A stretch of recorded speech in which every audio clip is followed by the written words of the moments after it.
Shannon. What's up, Amber? How's it Hey, going? good. I absolutely loved your class on Tuesday. I love that we did the upper four chakras. Yeah. I feel like that's kind of like where the magic is, especially like I absolutely love doing the third eye. Like I don't know why, but like even when I do all seven, I'm like, hurry up and get to the third eye Yeah, me because it too. just feels so amazing and it really like connects me like to that place. You know what I mean? Yeah. That we're kind of looking for. So I loved it. Hey, I love that. I love that. Yeah. I mean, obviously, as we know, chanting is my one of my superpowers, and I love it's such a gift to share it and then for people to really connect with it because I feel like it is our soul connects with it. Our soul connects with our chakras. Our soul connects with, especially this week, we learned the upper half of the Bija mantras or the Yeah. chakras. And I think it's a coming back. It's a remembrance when you're connected to these parts of your body, and then you become parts of your soul. And when you open up your third eye, I mean, it's just so instant for so many people, especially us. Not everyone needs to be in the work that we're in, the spiritual work, to feel a connection to your body and to feel a connection to your chakra system. It doesn't have to be all woo woo and like out there for people to be scared of and seem like crazy. It's the reason I love the sound work so much and I love to share it is because it's an instant connection. You feel it right away. And like we feel it when my favorite, yours is the third eye. My favorite, I love this. I do too. I love these are my probably three favorite, the heart, the crown, and the third eye. But my favorite is the heart because when I open up my Mhm. heart or when I'm moving from my heart, it makes my day so much different. It makes my reaction so much different. It's yeah, it's like it's just so beautiful. But also I've been working on my throat chakra a lot lately, and it is the first time in my whole life I speak up for myself. I say how I feel. Yeah. It's wild. We think this is all mad, like it's not real, and it's once you start doing this stuff, you're like, oh my, you can literally change your life. Yeah, Yeah, 100%. And I never because I've meditated before, even before I started my spiritual journey. Like I've done guided right, meditations, in like a group and stuff like that. Um, but I was still in the human part, just trying to meditate, you know? right. And Yeah, so I never really like I heard of chanting in a sense of like, like Indian culture, right? Like they chant. And so I was like, I didn't really know much about it, but when you brought it up, because I was coming from that open place of like open to information and open to new things, I'm like, sure, I'll try. right. It is so, like you said, it is so powerful to come from wherever it may be, right? The crown, the third eye, the throat. Um, and it just brings you closer to, the essence of whether it's, God, Christ consciousness, universe, whatever it may be, Mother Gaia. It really brings you to that place in whatever, wherever you're at. And the humming is so, so powerful. Mm. Um, and I absolutely love it. And I make sure at the end of my chanting to do the, you Yeah, know, yeah. it's such a beautiful place. Yeah, yeah. And if you guys don't know what we're talking about, it's we do sound every other week in our group, and we just learn how the power of our voice. We learn the power of our own vibration. We learn that the humming, which is such a simple thing, Yeah. obviously, as we're taught, we do when we're children, and then we're told to shut up. Yeah. And it's like it's such a powerful regulator. It's such a healer. It's a detoxifier, and we can put it all through different parts of our body and then we can make ourselves feel better right now. It's so Yeah. cool because what I also teach is you don't have to go out and buy anything. There's nothing you have to get. There's nothing that's expensive. It is literally your own voice and you just learning how to this cultivate your hum or where to put it or open your chakras or just do these beautiful practices that cost no money and most of them take not much time. The Yeah. Me and Amber are both doing a whole chakra meditation of chanting that we're going to learn our next class. We've both been doing it on our own, and it's so powerful. And it takes like, I think it takes like 15 minutes the most if you right, and like and it changes your whole day. It influences everything in your whole day, and it costs you $0 to do. And I actually learned it from a woman on YouTube. Yeah, 100%. And I watched the same one. Right. And you're right. And I've actually been doing it twice. So I've been doing in the morning kind of to start my day. And then I've been doing it. I'll actually do it like when I feel myself getting sleepy and I'm at that moment where if I lay down, I'm going to fall asleep. I Yeah. will do it. I will sit up and do it, obviously. And then like boom, I close my phone and I close my eyes. And so I go right into Oh, sleep with that, which I think is very powerful. And yeah. interestingly enough, you talked about children because I have been doing it with my children as well. We've been doing that. Um, they don't fully understand what we're doing, but I Yeah. think that they can feel it without voicing it because I've asked them, like, do you want a story, like reading a book, or do you want to do this? And they choose that. So I think there's something that they're feeling, they're getting out of it. Yeah, that they're not fully aware of yet. So it's really cool how we kind of just implement this stuff a little bit. Yeah. So Oh, it made me cry. It's yeah. just so beautiful to teach children this, to like, God, if we had learned from a young age how powerful we are, I Oh mean, yeah. especially as young ladies, when we, I mean, you're obviously raising two amazing young men, and of course you have your beautiful daughter.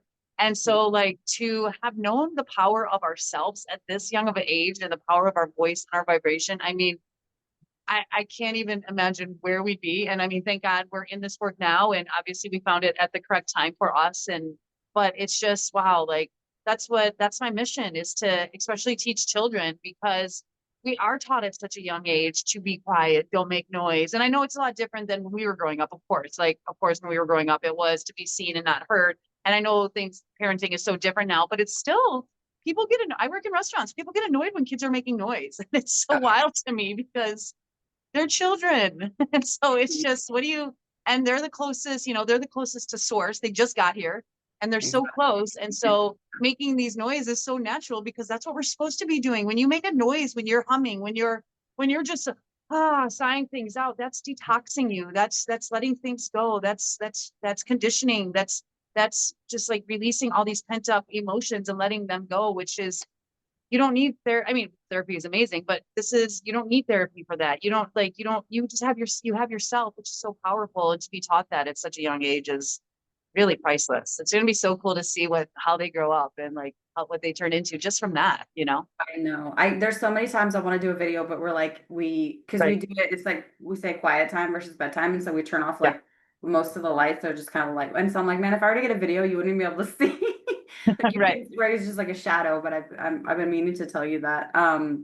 Speaking of all this and like time, and because there's a lot of people that live in that, man, I wish I should have, I wish I could have, this kind of thing, and I totally understand that because I used to be there my whole life, but like knowing that everything happens for a reason, right? And I've been learning to let this go even with my kids because I'm like, man, I wish this for them and that for them, and remembering that they're also exactly where they're meant to be right now. You know what I mean? And Yes. interestingly enough, I know you weren't able to make it Wednesday, but in the book study group, the chapter I was on know. surrender, Yes. which was absolutely perfect for so many of us, especially myself. So I didn't even look at what the chapter was called. I just jumped on and then I looked down. I said surrender. I was like, oh my God, of course. Of I course. know when you told me Exactly. that the chapter was on surrender, when I asked you how your class went, I was like, son of a, why did I have to miss that? Yeah. Like, I was Yeah. so sad. Yeah. So Well, good. the replay, I'm going to put the replay in the classroom, but yeah, it was just so beautiful. And I'll have to say, because I did read most of that chapter on the call, it was very challenging for me to not pause. Like because I Yeah. would, every sentence was just like hitting Yeah. me. And I so wanted to just like, let's just think for a little while, like, oh, we're on Yeah. a Yeah. call, so let me just move forward and then we could discuss. But it was really just such a beautiful, just such a beautiful, like her words are so amazing. Return to Love, Marianne Williamson.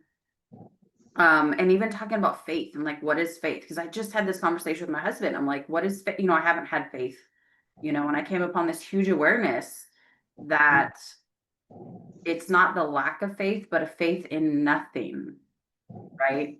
Yes. And Yes. interestingly enough, right before I was called to want to share that, and something in me was like, no, like, that's not important. And then my higher self guides, whatever you want to call it, was like, no, share. And I'm like, okay. So I shared. I said, I didn't grow up religious. In Right. fact, we grew up with kind of void of anything. It wasn't God, it wasn't anything, right? And so there was kind of lack of faith in it, in really anything, not only not in like a higher power, but even in ourselves. So I said I grew up like faithless. I'm not even kidding. I spoke the words and boom, I went on to read, and the next sentence said, faithless, faithless, it says, basically that there's no such thing as faithlessness. It's just having Right. faith in nothing. And I was like, boom. And everybody on the call was like, Right. how you can't even make that up. I'm like, I didn't Yep. even read this. But it was huge awareness in that in each moment we're either in fear or we're in love, like Yeah. 100%. So Yeah. growing up, it wasn't that it was void of anything. It was that I had fear in nothing, or excuse me, I had faith in nothing, right? That there Right. was nothing outside of ourselves. Yep. Didn't matter what it was, God or higher power, whatever. There was nothing, Yep. right? Yep. I learned that That was a from huge Bashar. awareness for me. I'm Yeah. so sorry to interrupt you. No, you're Bashar talks about that. Bashar is me and Amber love Bashar, and he is good. a channeler that channels this being, this alien being, and I can't think of his name right now. There Um, you go. Daryl. Yeah. Oh yeah. Oh yeah. Oh yeah. Bashar is, yeah. Daryl is the channeler.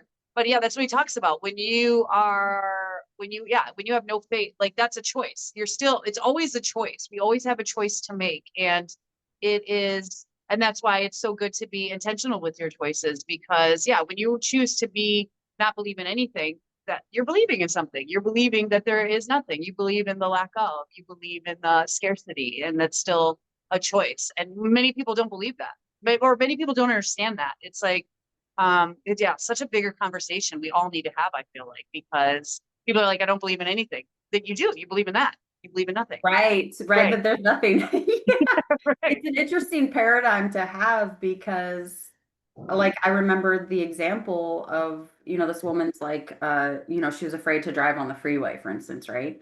Yeah. And so even though she was in fear, right, but she was still in faith of something, faith in that Exactly. drive on the freeway, I'm gonna get in an accident, somebody's gonna hit me, whatever, Yes. whatever, right? So even Yes. though we look at it as fear, oh, but she's still having faith in fear of Right. the freeway, right? And that could be with Yes. literally anything. And so Yep. it's in these moments that we get to look at. Because the thing that I love most about the book study group is that it's not just reading the words. Right. Because I did that whole for 40 years, read books. Oh yeah, cool. Ching done. Next, right? What do you call it? Shelf help. We call Yes, it shelf help. I love that phrase, shelf help, I know exactly. we do. But and there's parts, that quotes would stay with me, things like that. For But sure. overall, I wasn't actually changing any part of me, Yep. right? Yep. And so what I love about it so much is that we are learning to actually embody that which we're reading. So when you Yes. come to this part about like faith, is in whatever, right? That you're always having faith. How do I embody that? What do I now want to have faith in, right? Because I don't want to have faith in the fear. I don't want to have faith in nothing, right? So now I'm going to have faith in something, right? Yep. And Yep. so taking that and truly embodying the words and living it, I think is Yep. what's so important. Um, so for me, I hope you can join us on the second. We're going to be doing chapter 5 at Return to Love, Marianne Williamson. And your class you're doing on the 8th, right? Is there going to Yes. be this Yeah. one? July 8th. Yes. July 8th. We're Vibration going to go up ritual. and down the chakra system. And it's going to be, when you get out of the class, you're just going to be, you're going to feel, as you know, you feel so good. It's really so empowering to do this. And then I'll teach you how to just to take those chants that we do and just move around your day with that. Move from the heart center. When you move from your heart space and you go throughout your Mhm. day, it's mind blowing, the love that you put out and the love you have for yourself. Or if you move from like your crown chakra and you're just chanting this all day long, it is wild how connected you feel to the universe and of course to yourself. So yeah, these are all practices to empower yourself and to feel connected to the universe. Yeah. And you're wearing a shirt that says love is love. So it's, Yes. you can't make that Yeah. up. You can't. Yes. Awesome. I love it so much. So both of our classes that we host is in our mentor, Yuki Yoshi. He has a school group. If Yes. you're not familiar, the school link to join his group, it is a free community, will be in the description, as well as the link to join either my Divine Essence book study group or Shannon's vibration ritual class will also be listed in the description if you want to check it out. And we'll be here again next week, just kind of recapping the week. I hope you all Amazing. have an amazing day, Shannon. It was so nice chatting with you. I love you. Always. I love you. Bye.